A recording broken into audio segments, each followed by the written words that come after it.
ամենաբարդը դա ճիշտ ռազմավարություն մշակելն է, որովհետև ամեն ինչ պետք է բխի այդ ռազմավարությունից, ճիշտ օբյեկտ ընտրելն է, ճիշտ տեղադիրք ընտրելն է, ֆունկցիոնալ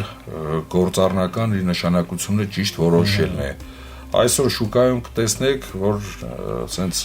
ժամանակին մեկը դեղատուն էր բացում, մյուսը բոլորը դեղատուն է, հետո տաքսի սերվիս, հետո ինտերնետ այո, նույն ձևով սնկի նման սկսեցին աճել կառուցապատողները կամ կառուցապատման այս բիզնեսը, շատ լավ է, դա վերում է մրցակցության,